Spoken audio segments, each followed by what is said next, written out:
गांव का नाम था सोनपुर। दिन में ये गांव जितना शांत लगता, रात में उतना ही डरावना हो जाता। गांव के बाहर शमशान के पास एक सैकड़ों साल पुराना बरगद का पेड़ खड़ा था। उसकी जड़ें जमीन में नहीं, जैसे अंधेरे में उतरती थी। गांव के बुजुर्ग कहते थे, सूरज ढलते ही उस पेड़ के पास मत जाना, वहां वो रहती है। लेकिन वो कौन थी, यह कोई साफ साफ नहीं बताता। फायर रहस्य की शुरुआत रवि शहर से पढ़ाई करके हाल ही में गांव लौटा था। उसे भूत प्रेत की बातों पर बिल्कुल भरोसा नहीं था। एक शाम उसने दादी से पूछा, दादी ये बरगद वाली चुड़ैल क्या सच में है? दादी का चेहरा पीला पड़ गया। उसका नाम मत ले बेटा, वो सुन लेती है। रवि हंस पड़ा।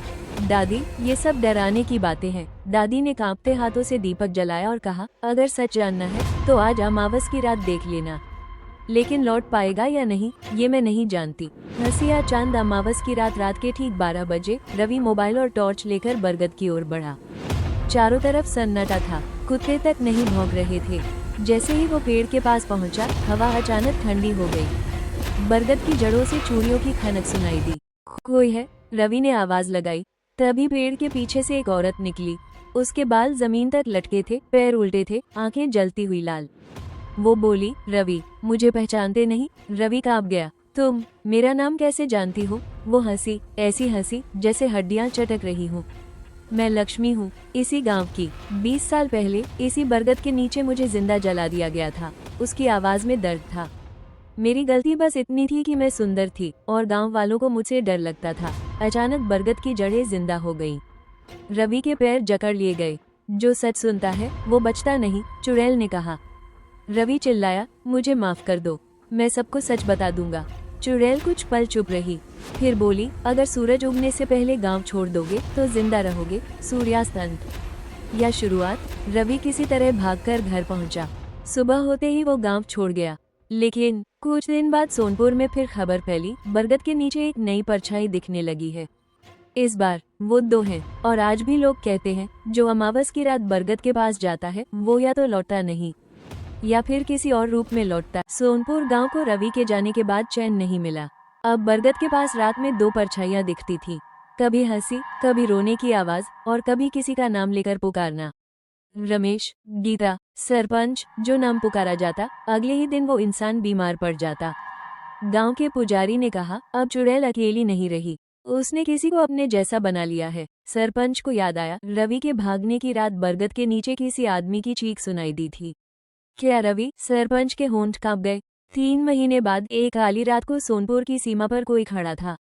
वो रवि था, लेकिन उसकी आंखों में डर नहीं था, बल्कि एक अजीब सी खाली चमक थी। दादी ने जैसे ही उसे देखा, दीपक बुझ गया। तू लौट आया, दादी फुसफुसाई, लेकिन तू पूरा इंसान नहीं रहा। सच्चाई का इकरार रवि ने कबूल किया। मैं गांव छोड़कर नहीं गया था, मैं शमशान में ही छिपा था। उस रात सूरज उगने से पहले लक्ष्मी चुड़ैल फिर आई। सच बताने की कीमत चुकानी होगी। उसने रवि की छाया छीन ली। अब तू जिंदा रहेगा, लेकिन आधा मेरा रहेगा। अब रवि दिन में इंसान था और रात में बरगद की जड़ों में बंधा रहता। उसकी चीखें हवा में घुल जाती और चुड़ैल हर रात और ताकतवर होती गई। बरगद का पेड़ हरा नहीं, लाल सा दिखने लगा। गांव के बुजुर्गों ने फैसला किया, या तो आज श्राप तोड़ेंगे या गांव छोड़ देंगे। पुरानी किताबों में लिखा था, जिसने निर्दोष को जलाया उसी का खून बरगद की जड़ में गिरे तभी आत्मा मुक्त होगी। सरपंच कांप उठा। अमावस की रात सरपंच को जबरन बरगद के नीचे लाया गया। जैसे ही खून की पहली बूंद गिरी, धरती कांप उठी। लक्ष्मी की आत्मा सामने आई, इस बार शांत। मेरा बदला पूरा हुआ। रवि की छाया लौट आई। बरगद सूखने लगा, लेकिन कहानी यहीं खत्म नहीं होती। कुछ साल बाद बरगद की जगह नया मंदिर बना, पर आज भी अमावस की रात मंदिर के पीछे से चूड़ियों की आवाज आती है, क्योंकि कुछ आत्माएं मुक्त होकर भी पहरा देती। मंदिर बनने के बाद सोनपुर को लगा कि सब ठीक हो गया है। लक्ष्मी की आत्मा मुक्त हो चुकी थी, बरगद सूख चुका था। रवि अब सामान्य जीवन जी रहा था, लेकिन कुछ श्राप जमीन में नहीं, समय में दबे रहते हैं। फायर पहली चेतावनी। मंदिर में पहली अमावस की रात घंटी अपने आप बजने लगी। पुजारी दौड़े आए। मूर्ति के पैरों में गीली मिट्टी और चूड़ियों के टुकड़े पड़े थे। दीवार पर किसी ने खून से लिखा था, मैं अकेली नहीं थी। दूसरा सच, पुरानी पंचायत की फाइलें निकाली गई। उस रात सिर्फ लक्ष्मी नहीं जलाई गई थी, उसके साथ 3 और औरतें भी मरी थी। उनका अपराध? वे भी अलग थी, वे भी चुप नहीं रही। बरगद की जड़ें 4 आत्माओं की कैद थी। एक मुक्त हुई थी, तीन अब भी भूखी थी। रवि को हर रात एक सपना आने लगा, 4 औरतें 4 दिशाओं में खड़ी और बीच में वही बरगद। जिंदा। एक आवाज आती, जिसने हमें दबाया वही हमें जगाएगा। रवि समझ गया, ये कहानी खत्म नहीं हुई। मंदिर के नीचे खुदाई हुई, नींव से 4 अधजली हड्डियां मिली, लेकिन एक खोपड़ी अब भी गायब थी। उसी रात गांव की एक लड़की मंदिर से लापता हो गई।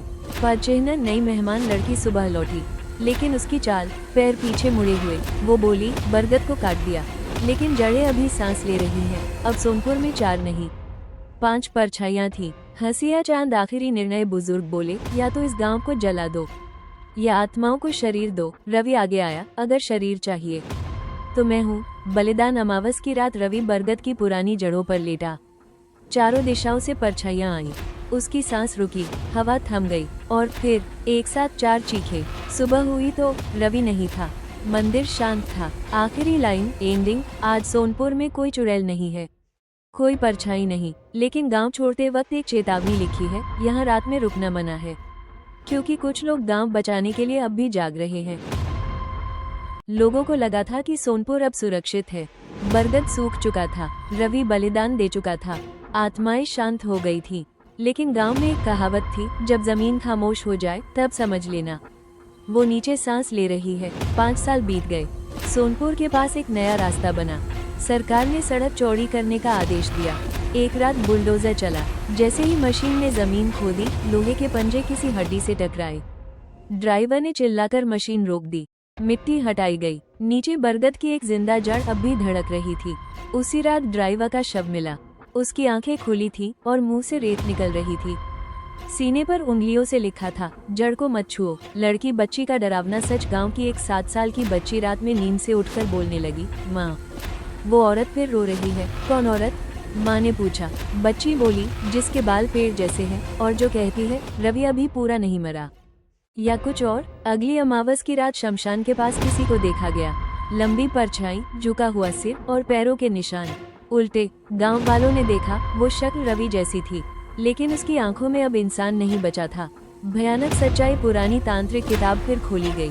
उसमें लिखा था, जो आत्माओं का रक्षक बनता है वो मरकर भी पूरी तरह मुक्त नहीं होता। रवि आत्माओं को बांधने वाला बन गया था। और लक्ष्मी अब चुड़ैल नहीं थी, वो रानी बन चुकी थी। जहाँ सूखा पेड़ था, वहाँ अब एक काला अंकुर उग आया। उस पर पत्ते नहीं थे, पर हर रात उसे आवाज आती, और खून चाहिए। जिस खोपड़ी की कमी थी वो अब मिली। सड़क के नीचे, कपड़े में लिपटी हुई। जैसे ही उसे बाहर निकाला गया, हवा चीखने लगी।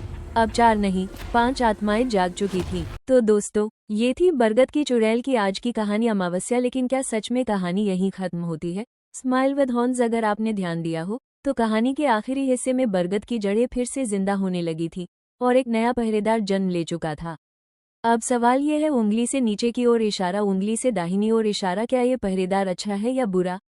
उंगली से दाहिनी ओर इशारा, क्या बरगद की चुड़ैल सच में खत्म हो चुकी है? उंगली से दाहिनी ओर इशारा, या फिर असली डर अभी आना बाकी है? स्पीच बलून कमेंट की ताकत। दोस्तों, अगर आप चाहते हैं कि उंगली से दाहिनी ओर इशारा इस कहानी का अगला पार्ट आए, उंगली से दाहिनी ओर इशारा और भी ज्यादा डरावना सच सामने आए, उंगली से दाहिनी ओर इशारा बरगद की चुड़ैल का आखिरी रहस्य खुले, तो नीचे कमेंट में जरूर लिखिए उंगली से नीचे की ओर इशारा, उंगली से दाहिनी ओर इशारा नेक्स्ट पार्ट, या उंगली से दाहिनी ओर इशारा भाग आगे लाओ। आपका एक कमेंट मुझे बताता है कि आप इस कहानी को सच में पसंद कर रहे हैं। दिल, थम्स अप का चिन्ह, लाइक क्यों जरूरी है? अगर कहानी सुनते समय आपको कभी भी उंगली से दाहिनी ओर इशारा डर लगा, उंगली से दाहिनी ओर इशारा रोंगटे खड़े हुए, उंगली